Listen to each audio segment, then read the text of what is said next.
Exactly సమకాలీన రాజకీయ అంశాలు, లేటెస్ట్ పొలిటికల్ అప్డేట్స్ మనతో పాటుగా అందించడానికి తెలకపల్లి రవి గారు సీనియర్ సంపాదకులు లైవ్లో సిద్ధంగా ఉన్నారు. సార్ నమస్తే సార్. సార్ ఏంటి ఆర్జీవీ గారు అంశం?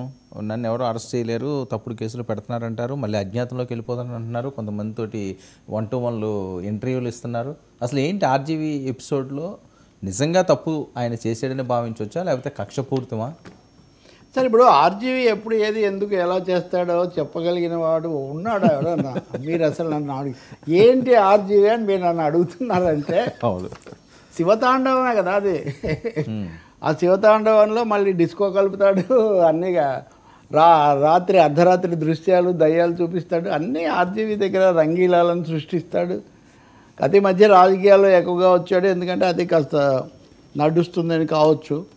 ఏదైనా ఆర్జీవీ అజ్ఞాతంలో లేనో డెన్లో ఉన్నాను అన్నాడు. డెన్ అనే మాట చాలా అనుమానాస్పదం. డెన్ ఎక్కడైనా పెట్టుకోవచ్చు. డెన్ అంటే ఎవరికి దొరకని ఒక చోట ఉండేదని. మామూలు డెన్ అంటే టెక్నికల్ అర్థం ఏదైనా సరే, ప్రాక్టికల్గా డెన్ అనేది పాసిబుల్, ఇదే అర్థం కాదు. ఆ విషయం అలా ఉంచండి. ఆయన మాట్లాడుతున్న దాంట్లో 2-3 విషయాలండి. ఒకటి, ఆయన వెకిలి పోస్టులు పెట్టారన్నది నిజం. అక్కడక్కడ అనేక సార్లు వందలు పెట్టాను. అసలు ఉన్నదే దానికి కదా. సోషల్ మీడియాలో క్యారికేచరింగ్, అపహాస్యం చేయడము, ఎగతాళి దీనికోసమే కదా అంటున్నాడు. ఒకటైతే ఎదుటి వాళ్ళని హర్ట్ చేయకూడదు, అసభ్యంగా పెట్టకూడదని, నేను అసభ్యంగా పెట్టలేదని కూడా ఆయన అంటున్నాడు. అది నేనే పెట్టాను, అసలు ఫార్వర్డ్ చేశానా కూడా నాకు తెలియదు. కొంచెం ఎగతాళి అంటే ఏడాది కిందట పెడితే అప్పుడు ఎవరు మనోభావాలు దెబ్బతినలేదా, ఇప్పుడు కరెక్ట్గా ఇన్ని చోట్ల ఇంతమంది ఒకేసారి దెబ్బతిన్నాయా, కొంచెం మనోభావాలు అనే మాట ఇది దేశంలో రకరకాలుగా వాడుతున్నారు కదా ఆయన అంటున్నాడు. కానీ ఫండమెంటల్ పాయింట్ ఏంటంటే ఆయన చెప్పే దాంట్లో ఒకటి, కేవలం సోషల్ మీడియా పోస్టులు పెట్టారు కాబట్టి మేము అరెస్ట్ చేసేస్తాము లేకపోతే ఇంకోటి చేస్తామని భయభ్రాంతులను చేయడానికి అయితే అవకాశం లేదు, ఉండకూడదు. ఇదే సమస్య బెంగాల్లో మమతా బెనర్జీ మీద పెట్టినప్పుడు వచ్చింది, ఉత్తరప్రదేశ్లో యోగి ఆదిత్యనాథ్ దగ్గర వచ్చింది, ఇంకో చోటు కూడా వచ్చింది. అబద్ధాలు రెచ్చగొట్టే విషయాలు అంటే 2 వర్గాలను రెచ్చగొట్టే విషయాలు, మూడోది ఒక వ్యక్తి యొక్క వ్యక్తిత్వాన్ని కానీ లేకపోతే జీవిత గమనాన్ని కానీ అసహ్యంగానో ఇబ్బందిగా మార్చి పెడితే అప్పుడు వాళ్ళు చేయటం వేరు. నేను మామూలుగా జోకులో లేకపోతే ఏవో ఎగతాళి పెట్టిందే అందుకు కదా అన్నాడు. ఇంకా ఆయన నేను చేయలేదు అంటలేదు, పెట్టిందే అందుకు కదా. నేను అసభ్యంగా పెట్టుంటే మీరు చెప్పండి, నేను ఇంకా నాకు అంత గుర్తులేదు అంటున్నాడు. ఓకే, ఆయన వాదించవచ్చు. సోషల్ మీడియా వినియోగం దుర్వినియోగం దీని మీద చాలా ఉన్నాయి, మీకు నేను చాలాసార్లు నుంచి చెప్తున్నా. వాళ్ళకి నోటీసులు ఇచ్చి మీరు ఎందుకు పెట్టారు, మీ వాదన ఏంటి అని వినాల్సిన బాధ్యత పోలీసుల మీద ఉంటుంది. కోర్టులు కూడా దానికి సంబంధించి వాళ్ళు స్పందించవచ్చు. ఇప్పుడు ఆంధ్రప్రదేశ్లో చలామణిలో ఉన్న ఒక వాతావరణం ఉంది చూడండి. అన్నిటినీ ఒకటే చేసి వర్మ ఇలా డిస్కస్ చేశాడు, ఆయన ఇలా చేశాడు కాబట్టి అయిపోయింది, వీపు బెన్ను విరగొట్టేస్తారు, హడలిపోతున్నాడు, ఇవన్నీ అది కాదని ఆయన చెప్తున్నాడు. కానీ అది మామూలుగా పోలీసుల దగ్గరికి వెళ్ళి కూడా చెప్పుండొచ్చు ఆయన. ఆ మాత్రం డ్రామా, హై డ్రామా అనేది వర్మకు తప్పనిసరి. ఇంకోటేమో కోర్టులో మళ్ళీ పిటిషన్ వేసాడు. That is his fundamental right. న్యాయస్థానము అది కనుక తప్పు ఉందనుకుంటే న్యాయస్థానం అసలు తీసుకోదు కదా. కాబట్టి న్యాయస్థానం సోమవారానికి వాయిదా వేసింది కాబట్టి బహుశా సోమవారం వరకు వర్మను ఏం చేయరు, అంతవరకు మనం చెప్పొచ్చు. ఇంకా రెండో విషయం, ఆయన దాని గురించి ఏమి సమర్థించుకోవటం లేదు. అంటే నేను చేసింది తప్పు కాదు, నేను చేయలేదు అనడం లేదు, చేసే హక్కు ఉంది నాకు అంటున్నాడు. అసలు ఉన్నదే అందుకోసం అని చెప్పి చెప్తున్నాడు. ఇక్కడ ఫండమెంటల్గా బూతులు, అసభ్యతలు, రకరకాలైన వికృతమైనవి పెట్టిన వాళ్ళు, ద్వేషం పెంచిన వాళ్ళు ఒక రకము, వ్యంగ్య చిత్రాలు, కార్టూన్లు, క్యారికేచర్లు ఇట్లాంటివి పెట్టిన వాళ్ళు ఒక రకము అనే ఒక విభజన ఆయన తీసుకొస్తున్నాడు. ఈ విషయాలు కోర్టు ముందు ఉంది కాబట్టి కోర్టు ఏమని తేలుస్తుంది. ఎందుకంటే కోర్టు మీరు 2 సార్లు చూశారు కదా. ఒక దశలోనేమో ఊరికనే వెంటబడితే అయిపోయిందా, వాళ్ళ హక్కులు వాళ్ళకు రక్షణ కావాలి, హెబియస్ కార్పస్ పిటిషన్లు వాళ్ళు చేశారు. రెండో దశలోనేమో అసలు ఏమి చర్యలు ఉండవని అది కూడా అన్నారు. కాబట్టి వర్మ చెప్పేదానికి మధ్యలో ఎక్కడ వస్తుంది, వర్మ పిరికితనంతో పారిపోయాడు అని ఒక సెక్షన్, వర్మ సాహస వీరుడు ఎక్కడికి పోడు అని ఒక సెక్షన్. ఆయన ఇద్దరిని కూడా డైలమాలో పెట్టి తను ఎక్కడున్నాడో చెప్పకుండా ఏదేదో మాట్లాడుతున్నాడు. ఇంకా ఆయన స్టైల్ చాలా లాజికల్గా, చాలా లీగల్గా మాట్లాడినట్టుగా ఉంటుంది. కానీ అదో విధమైన తర్కము, కుతర్కము, వితర్కము ఇవన్నీ ఉంటాయి ఆయన దగ్గర. He's raising certain fundamental questions. ఎవరు చేయలేదు కదా ఇక్కడ. ఇప్పుడు వైసీపీ వాళ్ళు ఒక విధంగా సమర్థించుకున్నారు, వాళ్ళు ఇంకొక విధంగా మాట్లాడారు. చేసిన వాళ్ళు ఈయన ఏంటంటే నాకు ఈ హక్కు ఉంది, సోషల్ మీడియా ఉన్నదే అందుకు. అసలు అందరూ ఎవరినో కానీ విమర్శించకుండా సోషల్ మీడియా ఎందుకు అని కూడా ఆయన ప్రశ్నిస్తున్నాడు. సో సోషల్ మీడియా గురించి కొన్ని ఫండమెంటల్ క్వశ్చన్స్ ఆయన లేవనెత్తుతున్నాడు. అయితే తప్పకుండా వర్మ శైలిలో స్టైల్లో కానీ ఆయన క్రియేటివ్ వీటిలో కానీ డెఫినెట్గా కాంట్రవర్సీ ఎప్పుడు ఉంటుంది, కొంత వెకిలి వ్యవహారము కూడా ఉంటుంది. అసభ్యత ఉందా లేదా అది అదే ఆయన ఏమని అంటున్నాడు, ఏది అసభ్యమో ఏది సభ్యమో ఎలా చెప్తారు, అది సబ్జెక్టివ్ అంటే వైయక్తికం, వ్యక్తి తనకు తను అనుకునేది కదా అంటున్నాడు. వీటన్నిటిలో ఇంకా మనం పోలీసులు కేసేశారు, వెంటాడుతున్నారు.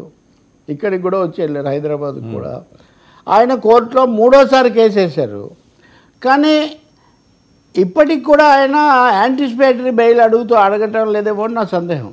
ఓకే, అంటే నేరుగా నన్ను అరెస్ట్ చేసే అవకాశం ఉంది కాబట్టి నాకు ముందస్తుగా బెయిల్ ఇవ్వండి అని కోర్టును ఆయన అడగల గతంలో. నాకు రక్షణ లేదా నన్ను అరెస్ట్ చేయ రక్షణ కల్పించాలి, నాకు ఇది ఉందని. అంటే ఒక విధంగా సోషల్ మీడియా డిబేట్, వర్మ దీన్ని ఒక సోషల్ మీడియా డిబేట్గా మారుస్తున్నాడు. That is good. చర్చ జరిగితే కోర్టు చెప్పేదాన్ని బట్టి చేయొచ్చు. నేను అనుకుంటాను కోర్టు తప్పకుండా హాజరు కమ్మనే చెప్తుంది. ఓకే, మీరు హాజరవ్వండి, మీరు చెప్పదలుచుకుంది ఏదో పోలీసులకు చెప్పండి, మీకు అక్కడ ఏదైనా కష్టం కలిగితే, మీ హక్కులకు భంగం కలిగితే మమ్మల్ని మా దగ్గరికి రండి మళ్ళీ అని కోర్టు చెప్పొచ్చు. అది పాసిబుల్. ఆయన ఇప్పుడు ఏం మాట్లాడినా అది ఆయనకు కూడా తెలుసు. దానికి తగినంత బిల్డప్ ఉంటే తనకు సెక్యూరిటీ ఉంటుందని ఆయన భావిస్తూ ఉన్నాడు. దానికి తోడు ఆయనకు వివాదాల మీద వర్ధిల్లటం, thriving on controversy, good or bad, అదే నేను నిన్న కూడా చెప్తున్నాను. No publicity is bad publicity. ఏ పబ్లిసిటీ కూడా చెడ్డది కాదు. అసలు పబ్లిసిటీలో మంచిది చెడ్డదని ఏమీ లేవు. Be in the news for good or bad అనేది పబ్లిసిటీ ప్రిన్సిపల్. కాబట్టి వర్మ ఆల్వేస్ లైమ్ లైట్లో ఉండాలి, ఆయన చుట్టూ తిరగాలి. కాకపోతే ఇప్పుడు పోలీసులు తనని వెతుకుతున్నారు కాబట్టి ఆయన నేరుగా మీలాంటి స్టూడియోల దగ్గరకు వచ్చి ఆయన మాట్లాడలేదు. సో ఇదొక పరిస్థితి. సారీ, ఇది సంగతి. మరి ఇంకా తర్వాత ఇది ఏం జరుగుతుందో we have to watch only, we have to watch. కానీ ఒకటైతే నిజమండి, బాధ్యత కలిగిన అనేక మంది లక్షల మందిని ఆకర్షించే ఒక దర్శకుడుగా, సృజనకారుడుగా కొంత శృతి మించుతున్నానని తను కూడా చూసుకోవాలి. సబ్జెక్టివ్ అని తను కూడా సబ్జెక్టివ్గా ఏది పడితే అది చేయొచ్చు, అది అవసరార్థం ఏదైనా చేయొచ్చు, ఎప్పుడు ఏది దొరికితే దాన్ని పట్టుకొని పోవచ్చు అనే దాని నుంచి బయటికి రావాల్సిన అవసరం మాత్రం ఒకటి ఉంటుంది. ఇంకోటి ఏమో సెన్సిటివ్. ఇప్పుడు ఉదాహరణకు ఆయన జగన్ గెలిచిన కొత్తలో సినిమా తీస్తే ఆ సినిమా పేరులో కులం పేరుతో సినిమా టైటిల్ పెట్టేటప్పుడు దాన్ని కోర్టు మార్పించింది. సో నేను కులాల గురించి మాట్లాడతాను, లేకపోతే మహిళల గురించో ఇంకొక దాని గురించో నేను ఏదంటే అది మాట్లాడతాను. అసభ్యత అని మీరు అనుకుంటే నేనేమని చేస్తానంటే అది కాదు కదా. నియమ నిబంధనలు, కొన్ని పద్ధతులు ఉన్నాయి, అవి కనీసమైనవి పిల్లలకు కూడా తెలుసు. అవి ఇక్కడ ముఖ్యమైనవి. అసలు ఏమీ లేదు ఇక్కడ, ఏం చట్టం పద్ధతి ఏం లేదు, అంతా మీరు అని యద్భావం తద్భవతి అని అదే మీరు అనుకున్నదే మీకు కనిపిస్తుంది అన్నట్టుగా చెప్తే కుదరదు. అనేక సార్లు మీరు మీ సెన్సార్ సర్టిఫికేట్ కోసం కోర్టుల చుట్టూ మీరు తిరగలేదా? అనుమతుల కోసం ముందు వెనకలు కాలేదా? మధ్యాహ్నం హత్య అని ఒక సినిమా వచ్చింది ఉదాహరణకు, అందులో ఐ థింక్ ఆమని ఆ హత్య, దాన్ని చాలా వరకు సెన్సార్ బోర్డు చాలా వరకు తగ్గించేసింది. అలాగే ఆయన సోషల్ మీడియాలో కూడా మొదటిసారిగా సినిమాలు తీసి కొన్ని పెట్టాడు, అవి కూడా కొన్ని వీటికి గురయ్యాయి. కాబట్టి ఖచ్చితంగా ఇప్పుడు కూడా కోర్టు ఆయనకు చెప్పేవి చెప్తుంది. ఆయన మటుకు ఇది ఒకవైపున ప్రచారం కోసం, ఇంకోటేమో సెక్యూరిటీ కోసం, మూడోది బిల్డప్ కోసం. ఈ 3 రీజన్స్ వల్ల చేస్తున్నాడు ఆయన. సరే, ఇటు పవన్ కళ్యాణ్ గారు ఢిల్లీ పర్యటన, చాలా అంశాలు ఇందులో పొందుపరిచి ఉన్నాయని కొంతమంది కేంద్ర మంత్రులను కూడా ఆయన కలిశారు. ఏంటి పవన్ కళ్యాణ్ గారు ఢిల్లీ పర్యటన ఇన్సైడ్ ఏ ఉండే అవకాశం ఉంటుంది? ఎందుకంటే ఎక్కువగా రాజ్యసభ అంశం ఒకటి వస్తుందో, ఒక 3 ఖాళీ అవుతుందో, దానికి నాగబాబుని రిప్రజెంట్ చేయాల్సిన అవసరం ఉంది అని చెప్పి. అంటే పవన్ కళ్యాణ్ ఇంతవరకు పాన్ ఇండియా సినిమా ఇంకా తీలా. పాన్ ఇండియా పొలిటికల్ సినిమా అయితే తీసాడు. ఇప్పుడు పాన్ ఇండియా పొలిటికల్ సినిమాకు సెంటర్ ఢిల్లీ. అవును. కాబట్టి అమరావతిలో ఎంత రాజకీయం చేసినా ఢిల్లీలో ఎన్డీఏలో తన కీలక స్థానాన్ని, అక్కడ అధినేతలతో తనకు వ్యక్తిగతంగా సొంతంగా ఉన్నటువంటి పట్టును మరింత బలోపేతం చేసుకోవడం, దాన్ని దేశం ముందు చూపించడం కూడా ఒక రాజకీయ అవసరం. అంటే I can deal on my own, I can go on my own. ఎప్పుడు ఉప ముఖ్యమంత్రి కాబట్టి ఎప్పుడు చంద్రబాబుతోనే ఉంటానని కాదు. మీరు వెళ్ళినప్పుడు ఎవరేం మాట్లాడతారు? ఇప్పుడు మన ఇద్దరం కలిసి వెళ్తే ఏం మాట్లాడతామో నేను తెలుసు, నేను ఒక్కనే వెళ్తే నేను ఏం మాట్లాడతానో మీకు తెలియదు, మీరు కూడా నాకు తెలియదు కదా. కాబట్టి ఇక్కడ తప్పకుండా పవన్ కళ్యాణ్ జనసేన యొక్క కీలక స్థానాన్ని ఆయన ప్రపంచానికి చాటదలుచుకున్నాడు, చాటాడు ఇప్పటికీ. ఒకటి. రెండవది, హోంశాఖ గురించి మళ్ళీ వద్దనుకున్న తర్వాత కూడా ఢిల్లీలో మళ్ళీ మాట్లాడడం ద్వారా నాకు కొంచెం తేడా ఉన్న విషయాలు నేను చెప్తాను, వాటిని నేనేం ఆపబోను అని కూడా ఆయన సంకేతం ఇచ్చాడు. గతసారి మాట్లాడిన తర్వాత అనిత హోంమంత్రి ఆయన దగ్గరికి వెళ్ళి మాట్లాడారు. మంత్రివర్గంలో కూడా చంద్రబాబు నాయుడు ఏదైనా ఉంటే మనం చెప్పుకోవాలి కానీ బయటికి వెళ్ళకూడదు అని ఆయన చెప్పారని కూడా సమాచారం వచ్చింది. ఇన్ని వచ్చిన తర్వాత కూడా నేనేం హోంమంత్రిని కాదు కదా, నేను ఇది కాదు కదా, కాబట్టి నన్ను అడిగితే ఉపయోగం ఉందని దాన్ని మళ్ళీ ఒకసారి ఆ అంశాన్ని తెర మీదకి తీసుకొని వచ్చారు. కాబట్టి ఏదన్నా మీకు నచ్చకపోయినా నేనేమి గమ్మున అయితే ఉన్నాను, దాని గురించి నేను మాట్లాడుతూ ఉంటాను. కొంత ధిక్కారం ఖచ్చితంగా చెప్పాలంటే తెలుగు భాషలో ఒక ధిక్కారం. నాకు ఒక స్వతంత్ర పునాది ఆలోచన బుర్ర నాకుంది, నా వ్యూహం నాకుంది, దాని ప్రకారం నేను వెళ్తాను. కానీ మీరు వద్దంటేనో టీడీపీ వాళ్ళకి కష్టం కలుగుతుందంటేనో నేనేం మానేయను అనే ఒక మెసేజ్ ఆయన ఇవ్వదలుచుకున్నట్టున్నాడు. మూడోది రాజ్యసభ మీరు అన్నట్టు ముఖ్యమైనది. ఇప్పుడు రాజ్యసభకు పవన్ కళ్యాణ్ను పంపాలనే ఆలోచన ఉండింది యాక్చువల్గా 2014-19లో. అప్పుడు ఆయన తీసుకోలేదు. తీసుకొని ఉంటే బాగుండేదేమో అనే ఆలోచన కూడా తర్వాత ఉండింది. ఇప్పుడు నాగబాబును వచ్చిన చిరంజీవి ద్వారా రాజ్యసభ సభ్యుడే అయ్యాడు మంత్రిగా ఉన్నప్పుడు. కానీ మళ్ళీ నాగబాబును చేయాలనే ఆలోచన వాళ్ళకు ఉన్నట్టుగా ఉంది. అలాగే అనకాపల్లి ఎంపీ ఆయన వదులుకోవటం ఇదంతా ఉంది. ఢిల్లీలో తమ సొంత మెగా వాయిస్ ఢిల్లీలో ఉండటం అవసరం అనే అభిప్రాయం కూడా ఉండొచ్చు. అందుకని ఆ విధంగా నాగబాబును అక్కడ పెట్టాలి అనే ఆలోచన ఉంటుంది. అయితే చంద్రబాబుకు తెలియకుండా చేస్తాడని కూడా చెప్పలేను, సంకేతాలు ఉండొచ్చు.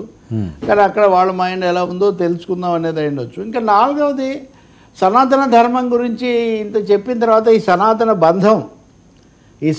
బంధం బిట్వీన్ జనసేన అండ్ బీజేపీ స్ట్రైట్గా ఎంత చెప్పినా తెలుగుదేశం పార్టీ పవన్ కళ్యాణ్ అంత స్థాయిలో సనాతన ధర్మం గురించి మాట్లాడే ఛాన్స్ లేదు. మాట్లాడరు. ఇప్పుడు వాళ్ళు చాగంటి కోటేశ్వరరావుని తీసుకుంటే సైమల్టేనియస్గా షరీఫ్ను కూడా తీసుకున్నారు సలహాదారుగా, అదే క్యాబినెట్ హోదాతో.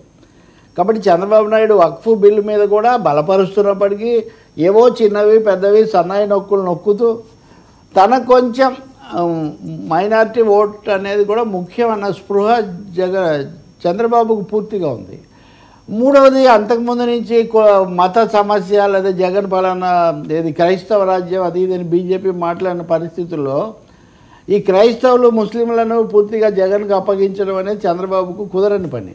కానీ పవన్ కళ్యాణ్ మాట్లాడుతున్న తీరు, తిరుపతి సభ, వీటన్నిటిలో ఆయన ఒక నిర్ధారణకు వచ్చాడు, మనం సనాతన వ్యూహంతో వెళ్దామని. సో అప్పుడు బీజేపీ జనసేన దగ్గరే అవకాశం ఎక్కువగా ఉంటుంది. సో ఈ సమస్యలన్నీ వాళ్ళిద్దరు మాట్లాడుకోవాల్సిందే. అక్కడ చంద్రబాబు ఉండేటటువంటి అవకాశం లేదు.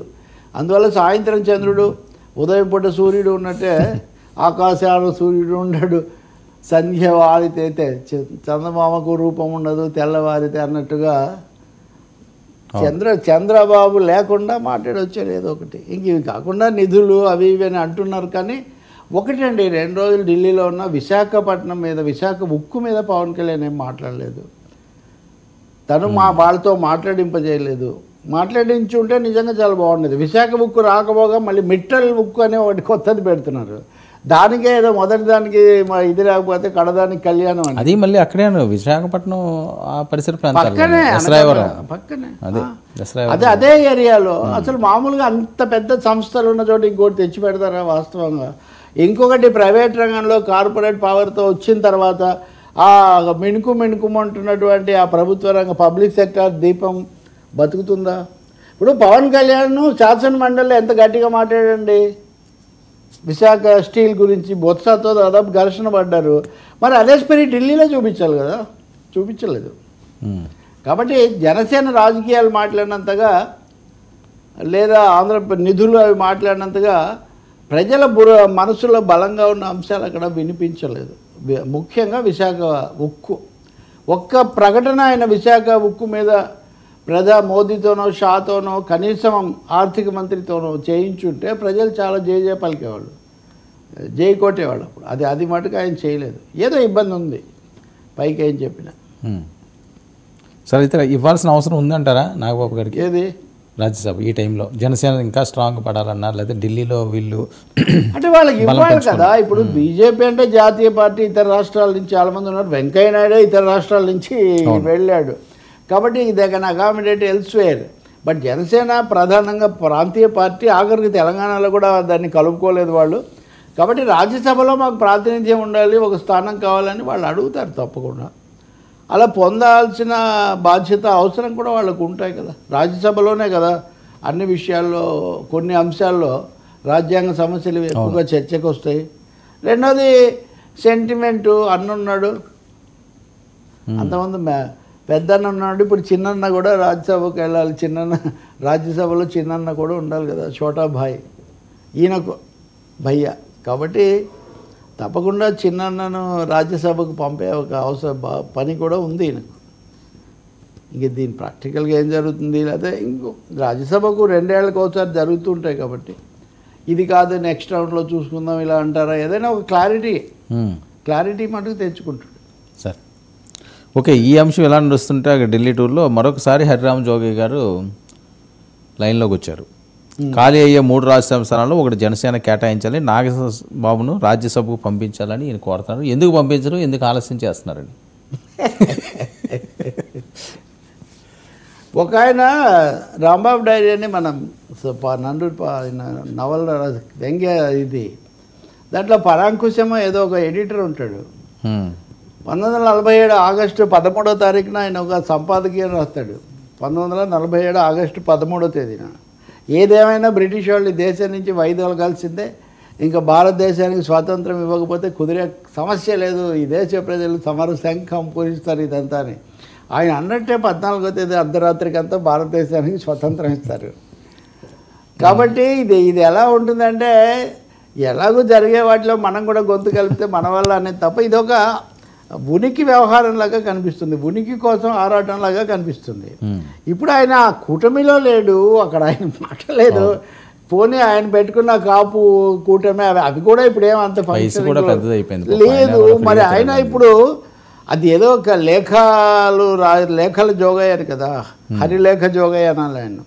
సో ఆయన ఒక లేఖ రాసి నేను కూడా అడిగానని చెప్పడానికి తప్ప, ఇంకా చిరంజీవి వచ్చినప్పుడు ఆయన యాక్టివ్గా ఉండేవాడు, కాంగ్రెస్ నాయకుడు అయినప్పటికీ కూడా. పవన్ వచ్చినప్పుడు విశ్లేషణ చేసేవాడు. ఇప్పుడు దానికి ఔచిత్యం ఏం పోయింది.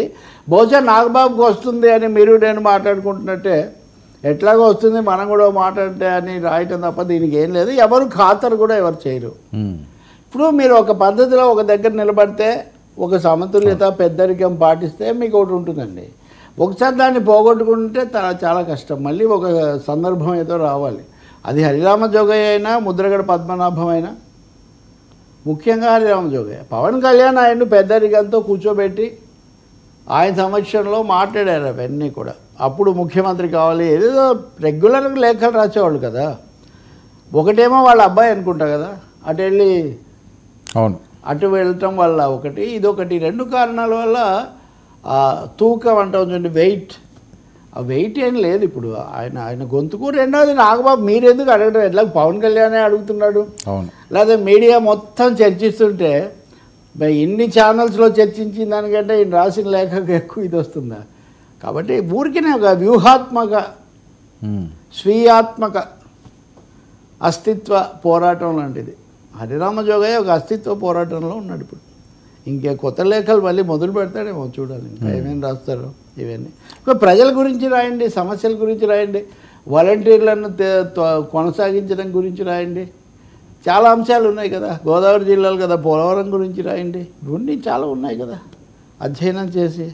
ఎందుకు ఆల్రెడీ అంతకుముందు అంతే పవన్ కళ్యాణ్ ముఖ్యమంత్రిని చేయాలి, ఇవన్నీ చాలా లేఖలు రాశాడు. ఎవరైనా చంద్రబాబు అని చేశాడా? ఈయన రాస్తే వాళ్ళ అవసరాలను బట్టి వాళ్ళు చేస్తారు, కానీ ఒప్పందం ఉండాలి అంటే తను ఏదో వీళ్ళ తరఫున మాట్లాడుతున్నట్టు కనిపించటం, తద్వారా తను కనిపించటం. అంతే ఇక్కడ ఏం లేదు ఇంకా. ముద్రగడ గారు ఏంది సమకాలీకులు అండి, ఎందుకంటే వీళ్ళు ఎక్కువ లేఖలే రాస్తుంటారు మీడియా ముందు కంటని, ఏది ఎక్కువ లేఖల మీద వీళ్ళు సార్ స్పందిస్తుంటారు. మీకు విషయం తెలుసా, బండారు దత్తాత్రేయ గారు ఇప్పుడు గవర్నర్ బీజేపీ మాజీ కేంద్ర మంత్రి కూడా, రాజశేఖర రెడ్డికి తను రాసిన లేఖలతో ఒక బుక్ వచ్చేసాడు. ఓకే 100 లేఖలు. కమ్యూనిస్ట్ నాయకులు కూడా రెగ్యులర్గా సమస్యల మీద రాస్తూ వాళ్ళు ఎక్కడ టూర్కి వెళ్తే అక్కడ వాళ్ళ దృష్టికి వచ్చిన ప్రజల సమస్యలు అవి అధికారికంగా రాస్తారు. హరికృష్ణ ఎన్టీఆర్కు రాసేవాడు, అన్నీ తిరిగి వచ్చి ఆ తర్వాత ఒక కట్ట తయారు చేసి నాకు వచ్చిందని. ఇది ఆ పార్టీలో అంతర్గత పోరాటము చంద్రబాబు కావడానికి ముందు ఇవన్నీ రకరకాల పద్ధతుల్లో వాడుతుంటారు. కానీ హరిరామ జోగయ్యవి ప్యూర్లీ పర్సనల్, ఇవన్నీ పర్సనల్ లెటర్స్, వ్యక్తిగతంగా ఆయన రాస్తూ ఉంటాడు, ఇవేమీ ఇతర కోణాల కంటే. రెండవది ఆయనకు ఆ కాపు పెద్దరికం అనేదాన్ని కాపాడుకోవడానికి ఆయన కొంత పెనుగులాడుతున్నాడు. ఇంకా ఏ రోజున పవన్ కళ్యాణ్ ఆయనకు ఒక జవాబు ఇస్తాడో ఆ రోజు హరిరామ జోగయ్య మళ్ళీ ఎస్టాబ్లిష్ అయినట్టు లెక్క. ప్రీ ఎలక్షన్ సీన్ మళ్ళీ రావాలని ఆయన ఇవన్నీ చేస్తున్నాడు. ఇంకా అది కరుణిస్తాడా లేదా, గగనపు వీధి నుండి అన్నట్టుగా వస్తుందా లేదా అన్నది అది పవన్ కళ్యాణ్ మీద ఆధారపడి ఉంది అంతే. బట్ ఆయన కూడా ఇప్పుడు అంత అవసరం కూడా ఉండకపోవచ్చు, అప్పుడు ఉపయోగపడింది అంటే ఖచ్చితంగా. ఈ బేస్ ఇదంతా ఉపయోగపడింది, వ్యక్తులు వీళ్ళు ఉపయోగపడ్డారు, ఓపిక చేశాడు. రాజ్యసభకు పంపని ఇక్కడి నుంచి లేఖ రాసి అంటే ఇంకొకటి కూడా ఉంది. ఒక్క అందుకు మటుకు మా వాళ్ళలో ఈ అభిప్రాయం ఉంది, మా వాళ్ళలో ఈ ఆకాంక్ష ఉంది అని జనసేన ప్రజెంట్ చేసుకోవడానికి ఇట్లాంటివి కొంచెం ఉపయోగపడతాయి. ఓకే సార్, గుంటూరు జిల్లా జైలుకి బిజీపాల్ ఏదైతే రఘురామకృష్ణరాజు అనే అంశంలో ప్రధానంగా ఈయన పాత్ర ప్రత్యక్షంగా ఉంది, ఏదో వీడియో తీసాడని ఎవరికో చూపించాడని ఏవో రోజు రోజుకు వస్తున్నాయి. ఇది విజయపాల్ని కస్టడీ కోరుతూ పోలీసులు పిటిషను. కుట్రదారులు ఎవరో తేలాలంటే ఖచ్చితంగా విజయపాల్ కస్టడీకి ఇవ్వాలన్నది వీళ్ళ డిమాండ్. వీళ్ళే కాకుండా ఇంకా చాలామంది ఉన్నారు, ఆ సునీల్ కుమార్ వాళ్ళని కూడా వీళ్ళందరినీ రప్పించాలి అన్నది రఘురామకృష్ణరాజు. ఆయన అన్న అంశం ఏంటంటే కర్మ ఎవరిని వదిలిపెట్టదు, చిత్రహింసల పాపం చేసిన అందరికీ శిక్ష తప్పదు అని ముసుగు వ్యక్తులను పంపి దారుణంగా కొట్టించారని మరొకసారి ఆయన వ్యాఖ్యానిస్తున్నారు. ఆర్జీవి త్రిపుల్ ఆర్ గారు. కర్మ వదిలిపెట్టదు, వర్మ వదిలిపెట్టడు అన్నట్టుగా ఇక్కడ వర్మ ఏమో ఇప్పుడు ఇది వర్మ చేసిన వాదనకు అదర్ సైడ్ బొమ్మ బొరుసు లాంటిది. ఇప్పుడు వర్మ ఏమంటున్నాడు అంటే ఏదైనా ఉంటే విచారించండి, అది కూడా ఏదో తేల్చండి, అంతేగాని మీరు ఆయన ఒక మాట అన్నాడు, అసభ్యత ఇవన్నిటికంటే కూడా ఎవరి మీదైనా ఫిజికల్గా మ్యాన్ హ్యాండిల్ చేస్తే, దౌర్జన్యం చేస్తే అది చట్టరీత్యా తప్పు, రాజ్యాంగరీత్యా దాని మీద అయితే కేసు పెట్టాలి తప్పకుండా. నేను కాగితాల మీద దీంట్లో ఎన్ని అన్నా ఎవరినైనా మాట్లాడవచ్చు, ఎగతాళి చేయొచ్చు, అసభ్యంగా ఉంటే రెండో దౌర్జన్యం చేస్తే అని. ఇప్పుడు ఖచ్చితంగా కేసు వర్తిస్తుంది కదా రఘురామకృష్ణరాజు చెప్పేదానికి. ఆయన నన్ను కొట్టారు, నా గుండెల మీద కూర్చున్నారు, నా మోకాళ్ళ మీద ఇది ఉందని కొట్టారు, ఇవన్నీ చూపించారని ఆయన ఆరోపిస్తున్నాడు.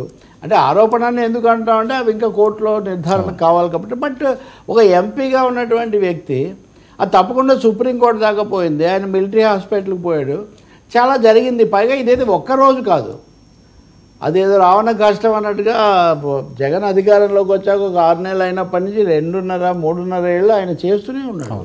కాబట్టి ఖచ్చితంగా దీన్ని తేలిగ్గా అంటే ఒక ఎంపీ, ఇప్పుడు డిప్యూటీ స్పీకర్, ఉపసభాపతి, ఆ స్థాయిలో ఉన్న వ్యక్తి నా మీద వ్యక్తిగతంగా జరిగింది కస్టోడియల్ టార్చరు, నన్ను కస్టడీలో హింసించారు అని సాక్ష్యాధారాలు, పేర్లు ఇవన్నీ కూడా ఆయన కోణంలో ఆయన చెప్తుంటే వాటి మీద స్పందించాలి కదా కోర్టులు తప్పకుండా. ఇప్పుడు ఈయనకు కూడా కోర్టు రక్షణ వర్మకి ఇచ్చినట్టే, వర్మను మించి ఈయన సుప్రీంకోర్టు దాకా వెళ్ళాడు విజయపాల్, అదనపు సిఐడి అదనపు ఎస్పీ రిటైర్డ్ అనుకోండి. కాబట్టి చట్టం ఆయన మొర విని కాదు మీరు వెళ్ళండి అని చెప్పింది, ఆయన అరెస్ట్ చేశారు. తప్పకుండా కస్టడీలోకి వెళ్తే అప్పుడు ఎలా జరిగింది, ఏం చేశారు, మరి అదే అడగడానికే కదా వర్మను అప్పుడు తీసిపోయారు. తీసుకుపోవడం తప్పని ఎవరు అంటలేదు ఇక్కడ, తీసుకుపోయిన తర్వాత వ్యవహరించిన తీరు తప్పు అని అంటున్నారు రఘురామకృష్ణరాజును. కాబట్టి రఘురామకృష్ణరాజును ఏదైనా మీకు అభ్యంతరం ఉంటే ఆయన పోస్టుల ద్వారా దేశం రెచ్చగొడుతున్నాడని భావిస్తే మీరు కేసు పెట్టి ఉండాలి, విచారించి ఉండాలి. కానీ అంత ఇదిగా ఆయన ఇక్కడ అరెస్ట్ చేసి ఢిల్లీ దాకా తీసుకుపోయి మెరుపు దాడి చేసి 2 సార్లు సాయంత్రం కోర్టుకు వెళ్ళి అంటే ఎక్కువ రోజులు ఉంచడానికి, ఎక్కువగా బాధ పెట్టడానికి చేశారు అనేది ఇక్కడ అంతవరకు అయితే కనిపిస్తుంది. కస్టడీలో కొట్టారా లేదా, కొడితే ఎంత కొట్టారు, కొట్టింది అక్కడ జగన్కి చూపించారా లేదా, ఇవన్నీ ఆయన సాక్ష్యాలు నిరూపించుకోవడం మీద ఆధారపడి ఉన్నాయి. మరి అవన్నీ తేల్చుకోవాలంటే తప్పకుండా విజయపాల్ను విచారించాలి కదా. రెండోది విజయపాల్ గారు స్వయంగా ఆయన ఆధ్వర్యంలో జరిగింది కూడా ఇదే కదా. మీరు ఏ అంశాలు తేల్చడానికైతే రఘురామకృష్ణరాజును మీరు విచారించడానికి కస్టడీ అడిగారో, ఇప్పుడు కస్టడీలో జరిగిన దాని గురించి ఆయన చెప్పింది నిజమా కాదా తేలాలంటే మళ్ళీ మిమ్మల్ని అలాగే విచారించాలి కదా. కాబట్టి తెలుసుకోగలిగింది ఏంటంటే దౌర్జన్యాలు, కస్టోడియల్ టార్చర్ ఉండకూడదు. అది ఒక్కటి మినహా మిగిలినవన్నీ తప్పకుండా చట్టబద్ధంగా చేయాల్సిందే. మీరు తప్పించుకునే ఛాన్స్ లేదు. కర్మ అప్పుడు ఆయన్ను ఉంచిన గదిలోకే తీసుకెళ్లారు, లేకపోతే ఆయన్ను చెప్పించోటే చేశారంటే అదంతా ప్రాసెస్ అనమాట. రాజా కింకరుండే రాజుగా అన్నట్టుగా పరిణామాలు బుద్ధి కర్మానుసారిని అంటారు. కర్మ ఇవన్నీ రకరకాల సిద్ధాంతాలు దేశంలో ఉన్నాయి, కానీ మన ఆచరణను బట్టి దాని పర్యవసానాలు ఉంటాయి. కాబట్టి చేసిన వాటికి మీరు చెప్పండి. మీరు అడిషనల్గా వచ్చారు, ఇంకా అనేక కథలు బయట వదులుతున్నారు, ఇలాంటి ఆయన అలాంటి ఆయన అని. మీడియా కథలు పక్కన పెట్టి అవన్నీ చదువుకుంటారు పాఠకులు, లేకపోతే వీక్షకులు చూస్తారు. చట్టబద్ధంగా చట్ట పరిధిలో, అధికార పరిధిలో మీరు అప్పుడు ఇప్పుడు కూడా పోలీస్ శాఖ వాళ్ళు విచారిస్తారు, కోర్టులు చూస్తారు. ఇంకా దీనికి కానీ నేను చూస్తున్నా కొంతమంది నాకు కూడా ఇవి పెడుతుంటారు కామెంట్స్, లేదు సార్ అవన్నీ అబద్ధాలు సార్, అవన్నీ కట్టుకథలు సార్ అని. మీరు నేను కదా చెప్పాల్సింది. మరి ఆ రోజు రఘురామకృష్ణరాజు కూడా కట్టుకథే అన్నారు, కానీ ఆయన వెంటబడి తీసుకుపోయి అవన్నీ చేశారు కదా. అంటే అదే నేను మొత్తంలో చెప్తుంది. అనేక కేసుల మీద వైసీపీ వాళ్ళు అనేక మందిని తీసుకుపోయారు. మహిళలను తీసుకుపోయారు, ఈ ఎంపీని తీసుకుపోయారు, మాజీ మంత్రులను తీసుకుపోయారు. అవన్నీ చేయడమేమో మీకు అధికారమో మీరు సరిగ్గా ఉంది, కానీ ఇప్పుడు మటుకు చేయకూడదని మీరు ఎలా చెప్తారని. మీరు ఎంపీని తీసుకోవచ్చు కానీ నేను మామూలు కుర్రాన్ని తీసుకోకూడదు అని వాళ్ళు అంటారు. కాకపోతే ఆ పాఠం మీరు కూడా గుర్తుపెట్టుకోండి. ఏమి చేసినందుకు మీరు వైసీపీలో తప్పు పడుతున్నారో మీరు మళ్ళీ అవి చేయకండి, మిగిలినవన్నీ చేయండి.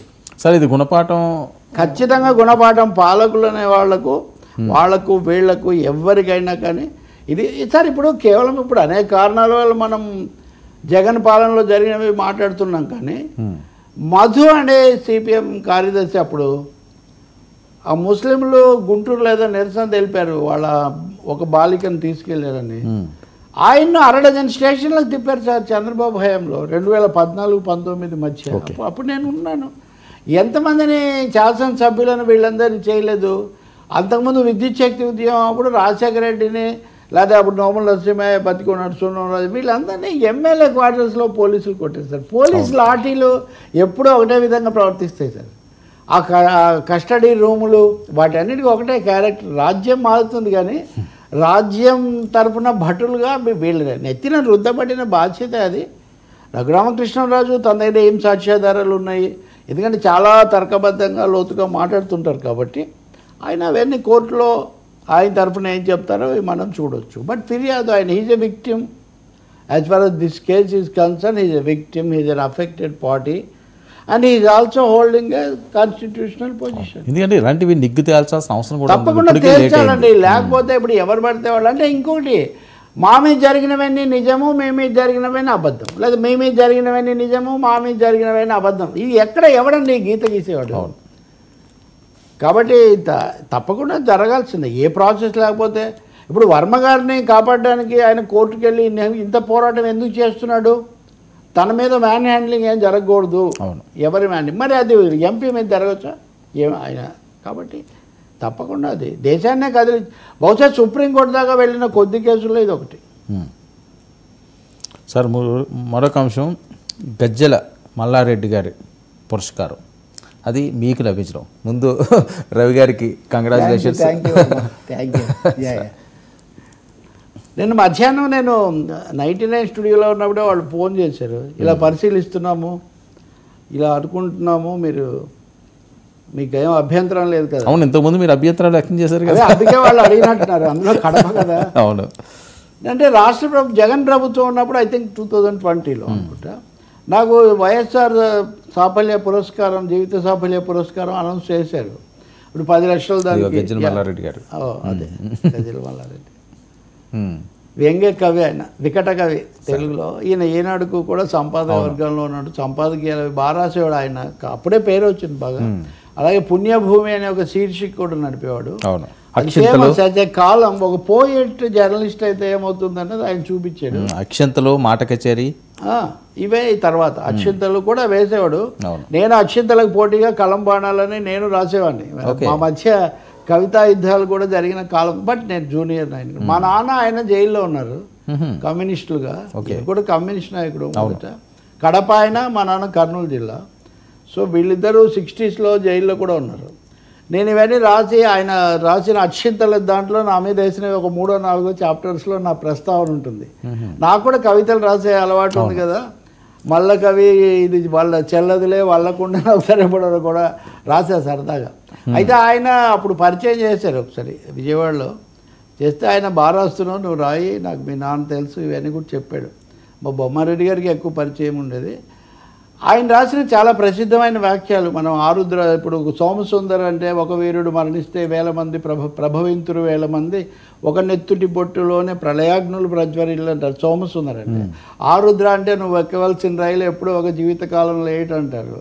మీరు శ్రీశ్రీ అంటే ఇంకా లెక్కలేనని కదండి ముందుకు నేను అది చెప్పలేను. మల్లారెడ్డి అంటే తెలుగునాట భక్తి రసం తెప్పలుగా పారుతోంది, డ్రైనేజీ స్కీము లేక డేంజర్గా మారుతోంది అని అప్పట్లో 60s రాశాడు ఆయన. 60s రాశాడు. మంచి సరదాగా ఉండేవాడు. ఎమర్జెన్సీలో సంస్కృత వార్తలు పెట్టారు రేడియోలో. అప్పుడు ఆకాశవాణి కదా, మన ఛానల్స్ అన్నీ లేవు.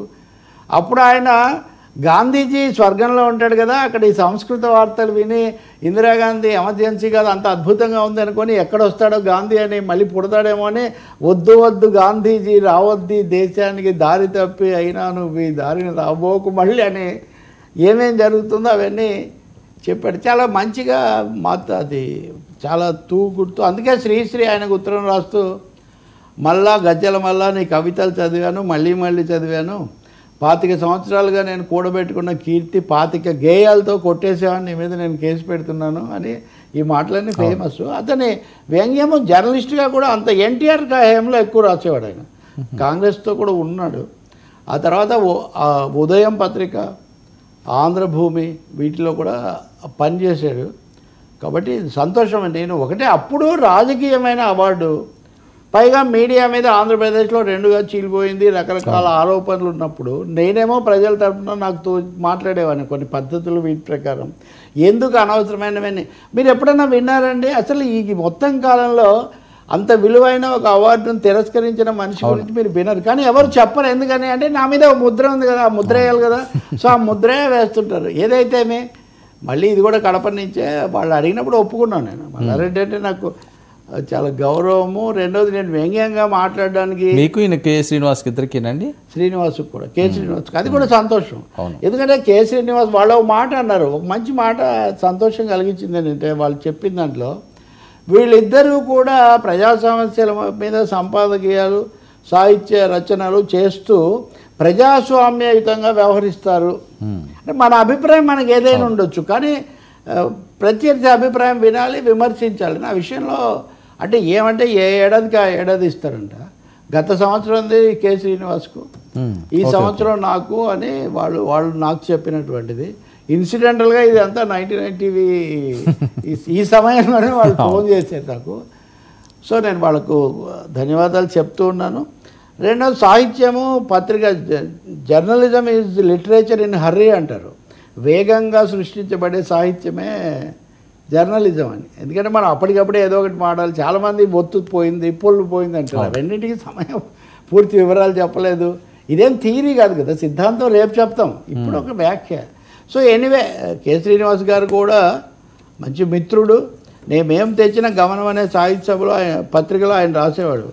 నేను ఆయన సంపాదకుడుగా ఉండగా ముందు మూర్తి గారు ఉన్నారు, ఆయన ఉన్నప్పుడు గమనం మొదలు పెట్టాను. గమనంకు మీరు రాయండి అని నాకు ఫోన్ చేసింది కె శ్రీనివాస్. మూర్తి గారు చెప్పారండి ఎప్పుడు మొదలు పెడుతున్నారు మీరని. కానీ మూర్తి గారు వేరే బాధ్యతల్లోకి వెళ్ళాక కూడా నేను 10 ఏళ్ళు రాశాను ఆయన హయాంలో. ఓకే, ముగింపు కూడా చేస్తూ నన్ను ఎప్పుడూ నాకు అడ్డం పడలేదు ఒక్కసారి కూడా. అంటే ఒక వ్యక్తి ఒక దాంట్లో 12 సంవత్సరాలు 14 సంవత్సరాలు శీర్షిక రాసి ఒక్కసారి కూడా పలానా పదం తీసేయండి అని అడక్కపోవడం సామాన్యంగా మనం ఊహించలేదు. మనం తీసుకునే జాగ్రత్త మనం తీసుకుంటాం కానీ అందుకని ఆయనతో కలిసి తీసుకోవడం కూడా సంతోషం. మరి ఆయన స్పందన నేను ఇంకా కలవలేదు కానీ. సో ఇది ఆ యూనివర్సిటీ వాళ్ళకు, అది కూడా యోగి వేమన యూనివర్సిటీ. వేమన నాకు చాలా ఇష్టం. వేమన మనవే మన ఘనవే మన వినవే మన ఒకే ఒక్కవే మన వేగు చుక్క లెక్కనని ఒక నా నృత్య రూపకం రాశాను నేను. చాలా పాపులర్. ఎప్పుడన్నా మీరు కూడా వేయచ్చు. వేమన తనకాలపు విపరీతాలకు ఇది వేమన వైద్యం లేని చాలా అవన్నీ ఉంటాయి. సో వేమన, మల్లారెడ్డి, కె శ్రీనివాస్, ఈ సందర్భం అంతా కూడా నాకు సంతోషంగా ఉంది. అప్పటి అకేషన్ వేరే, అది రాజకీయ కోణం. అప్పుడు నేను సాయినాథ్ను కూడా, సాయినాథ్ కూడా ఇచ్చారు నాకు, సాయినాథ్కు, పి సాయినాథ్కు.